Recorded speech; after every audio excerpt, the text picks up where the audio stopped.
So there's a certain trope in anime that I personally have a problem with. I don't even think you needed to have watched many anime to know exactly what I'm talking about when it comes to character design and development. Is it a gag thing? Or maybe there was a trend set in anime? I don't even think you needed to have watched many anime when it... Bro, I can't get over that, bro. Is it a gag thing? Is it maybe a trend set in anime that just happened to have this trope and then it caused others to copy? Why do they share the same fate? I'm talking about all my beautiful blue hair baddies in anime. They always end up getting the short end of the stick in every series, bro. I mean, give a nigga a break. They are such beautiful characters, internally and external. I mean, come on, you telling me you're not feeling this? They even made an anime about a blue haired girl who lost out on her childhood friend. Let's see, we got Himeno, Rem, Seishiro, we got Akane, we got Aqua, Ichigo, Nagisa, Rui. It's safe to say I really like blue hair characters. On top of the aesthetic, I feel like they're the most relatable and grounded. And in my opinion, they usually are the most earnest and have the most intriguing and or sorrowful backgrounds in a series. So I did as much research as I possibly could because I want to know. So what's the dealio? I want to say this archetype is one of the most underrated and hella overhated. Even their own authors are they ops. Like, bro, they get done so horribly wrong and I cannot stand for it. So a lot of people claim that Urusei Yatsura was one of the first examples of an anime with characters of abnormal hair color. But one anime that's name dropped quite often when looking for the actual source is A Tale of the White Serpent from 1958. This is a movie based off the folklore, the Chinese folklore of the same name. It's about a young boy who bought a pet snake that happened to be a spirit who could turn into this PYT, and they basically fall in love with each other. There was a bad hurricane that did damage to his village, and they believe it was the snake spirit's fault because she was last seen during the hurricane. So she's condemned by the monk and villagers. They try to reunite. His pet pandas, he has pet pandas by the way, that really know how to squabble for some reason, cause chaos and scare the villagers, and they end up finding the spirit. She's chased off, the boy gets arrested, then exiled due to the monk trying to help him. But he really just cock blocking in my opinion. Ain't nobody asking to get involved, she was peaceful. If anything, them damn pandas ruined everything. If they didn't be meatheads, the villagers never would have thought about the spirit and went hunting for her. I digress. To wrap it up, it's about a boy and a spirit fighting fate to be together. Now, as weird as the animation gets, it was actually pretty interesting given that it was the first animation with color. Which reminds me, I'm saying all this to say because when you watch the movie, her hair looks blue.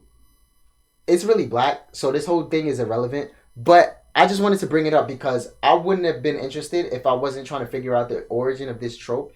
So I just wanted to talk about this. Fun fact as well, it was actually one of, if not the first anime to be released in America. Obviously, it did numbers in Japan, and it was apparently Toei's first step in becoming the Disney of Japan. From there, most state again that Urusei Yatsura was the main culprit behind many tropes that we see to this day, the main one being weirdly colored hair.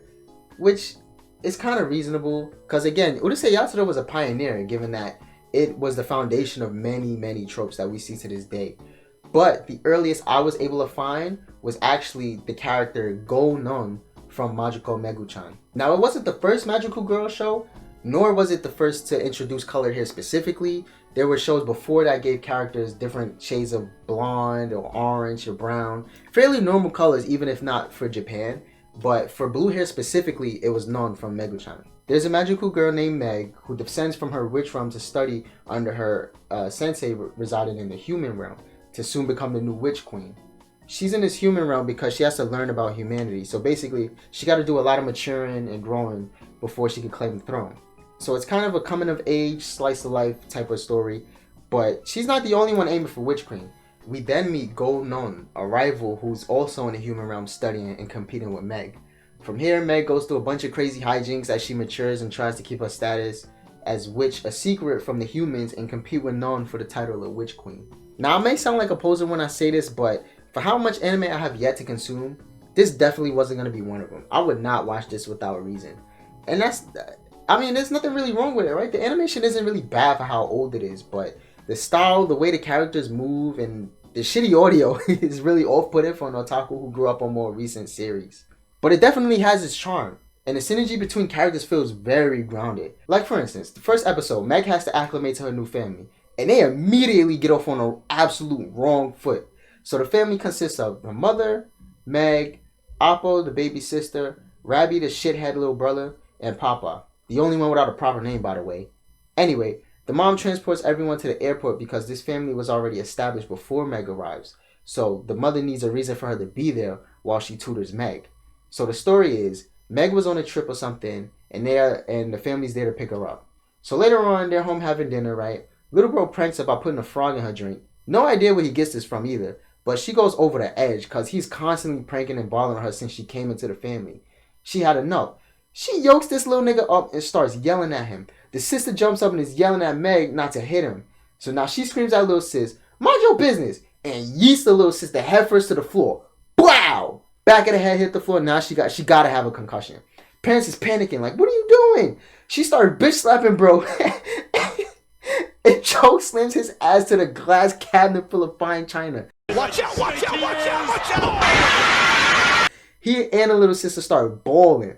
Now the dad scolding her like, you can't be hitting them, you're older, so you have to endure it. Which is kind of fair.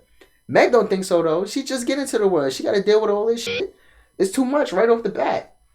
So she flips on Pops. Now talking about, oh, how they just like the little ones more and she ain't going to apologize. So now Pops loses it and smacks some sense in her. Might have been a little more than that. I mean, he really gave it to her on behalf of the siblings too. He smacked the shit out of her.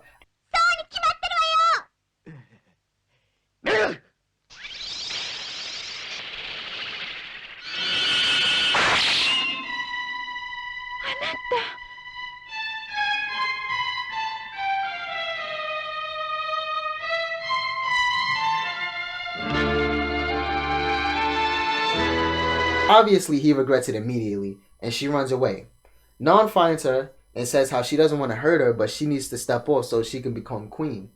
Then immediately drowns her going against her own words, literally, as that sentence finishes. So Meg washes up in front of the house after Pops went searching in the rain for her while everybody's at home depressed. Eventually, she wakes up, they make amends, and then the story goes from there. I almost forgot to mention that there's this weirdo who is supposedly the inspector to see who becomes fit for the role first, who constantly messes with Meg. I don't know his deal, if he wants Narn to become queen instead, or is just pushing Meg in a weird way to hasten the journey, but he's definitely a troublemaker who's the main reason for all the fuckery happening around town.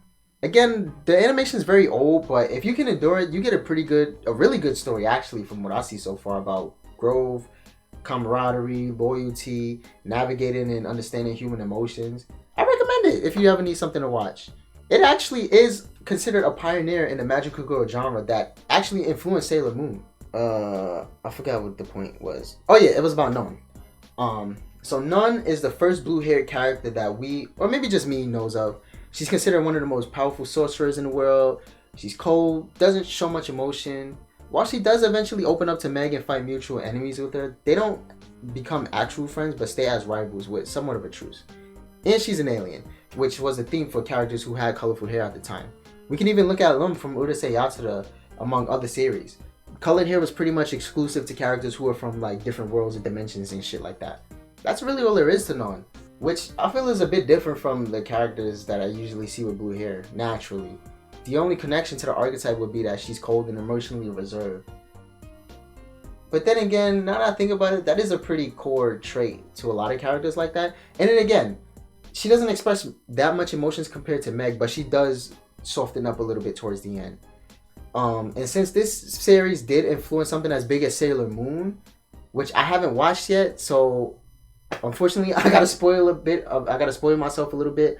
But we can assume that what they did with Ami Mizuno or Sailor Mercury, it can trace back to Gonon. So moving on to Ami. She's a shy girl of the group who started out as a loner who had trouble making friends and preferred to stay buried in her books. She's very smart, wanted to become a doctor like Mom Dukes, and is usually calm and level-headed as the voice of reason for the group. Kind and gentle, hating quarrels and innocent people being harmed, and with an unwavering loyalty to Usagi and a hint of insecurity. But as the series progresses, she eventually gains more strength and confidence in herself. This is what I gathered from a few articles that I read about her, because watching all of Sailor Moon, or at least a good chunk of it to understand the character, is too much for this one video. I'll get there eventually, and there will be signs of me having watched Sailor Moon. But from here, we can see that this blue-haired character shares somewhat similar traits to Non. Not very sociable, very proficient in her field, and shares the capability of going from a loner to someone who shares a deep sense of camaraderie with her peers. Now, I don't know about y'all, but this is sounding very familiar to what I know about my favorite archetype.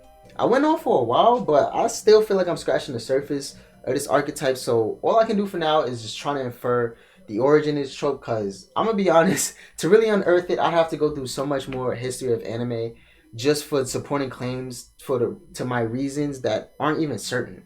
But from here, I think these hypotheses really hold merit because everything that I noted about these characters hold true for the trope to this day. So again, my questions are: who was the first character to have blue hair? What was the character like?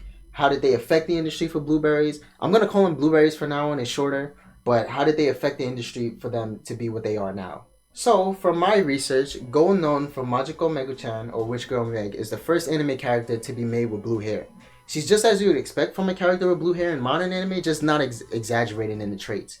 Cold, reserved, very skilled. Deep down is kind and earnest in the sense that she wants to be the witch queen. She didn't do anything specific to affect how blueberries would be designed or the role they play. She just happened to portray a strong personality while having a unique design, enough to captivate and inspire other authors to follow suit. You see this in characters like Sailor Mercury again, Rei from Evangelion, Tabitha from Familia of Zero, and others. Remember the ones that I named in the beginning of the video.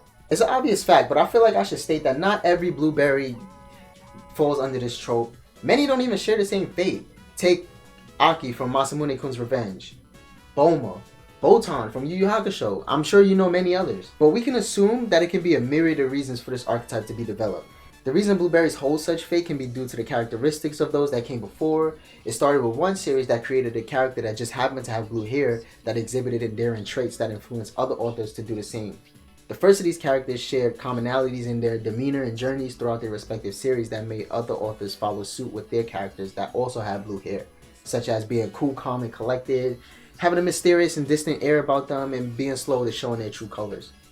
We can also look to the fact we all know about anime, where hair color is the fastest way to symbolize a character due to emotions and themes that tie to said color.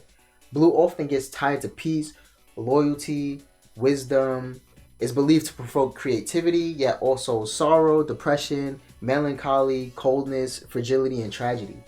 These themes are things that you can sense in a lot of blueberries. Now again, there are obvious exceptions to the rule, but for the most part, they tend to stick to these themes. So since my question is more so directed at romance shows, as in why do blue hair characters get done so dirty? This second reason makes a lot of sense. Now, it was pretty hard for me to really dive deep into this with the amount of free time that I had, so I did have to cheat a little bit in finding the reason behind such a trope. So according to ChatGPT as well, another reason can be that when there's emotional distance in a character, it can create a slow burn in the romance that may leave the audience dissatisfied compared to other more expressive characters. I can immediately think of the first time I saw Love, Chinibi on Other Delusions, and the fact that it took 2 whole seasons for the main couple to actually start doing something. Yes, I was very unsatisfied when the first time that I seen it. Don't get me wrong, it's a really cute show, but I'm not the only one who is that dissatisfied by how slow the romance actually took in the series. Next, which is something I don't necessarily agree with, is that since a lot of romance shows rely on tension, conflict, misunderstandings, and a lot of emotional highs and lows, a lot of blueberries don't generate that due to their nature. I beg to differ, and I raise you Ichigo from Darling in the Franxx. She definitely was not calm all the time. She caused a shit show in the community. I remember seeing this discourse real time, bro. Everybody hated her guts. Now, while I do understand everybody's stance on her character, I feel like all that hate was mad undeserved and definitely blown out of proportion. Another reason stated by ChatGPT that is actually an interesting point that I haven't seen a real person state is that blueberries sometimes represent the too good to be chosen trope. It states they are often too composed, too perfect, and usually symbolize what the protagonist needs but doesn't choose. Subaru, you fucking meathead. The last point is actually really good and it makes sense. I don't know what exactly this says about me, but this point is definitely a big reason why I like a lot of blueberries. Most of them definitely aren't perfect, but they show signs of wanting to be the best version of themselves or yearning for better. They're usually really eager and work hard and understand their flaws and try to overcome it or work with them to be in a better position than they start in, which makes them seem very grounded and relatable to me. Even just the aesthetic of blueberries appeal to me in a cool way, which I find very interesting in myself because growing up, I would always default to red being my favorite color. That was what my wardrobe always consisted of. Like, I never used to think I looked good in blue. Man, the only thing I liked that was blue was the sky, nigga. That's it. That's all.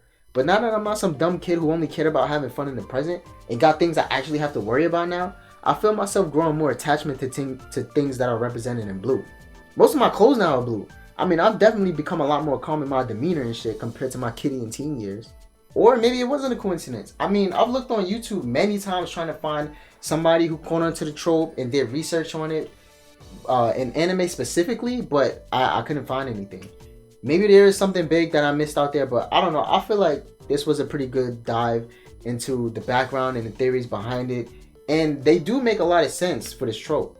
Ultimately, I would say it's not a gag. It's more what it always been from the start, and it made for good media, so why change what's not broken, you know? Unless you're trying to spice up the genre, then that's a whole different thing, but for the most part, they kind of just stuck with it. So again, why is it the blueberries? There's no real answer, but given what the color usually represents and the history of these characters, it could just be a coincidence that happened to line up perfectly with what we humans think of the color, and a domino effect from the creator of a series that happened to stand out and cause others to recreate what inspired them. So yeah, that's all I got for this topic, for now at least. But this was pretty interesting trying to find out why it is the way it is. A lot of y'all in the comments be knowing stuff though, so I cannot wait to see what y'all gotta say. Let me know. I'll read all my comments since I'm still small enough to see them. But anyway, I hope y'all enjoyed. I'm gonna go ahead and get out of here, so y'all stay up, and I'll see y'all in the next one.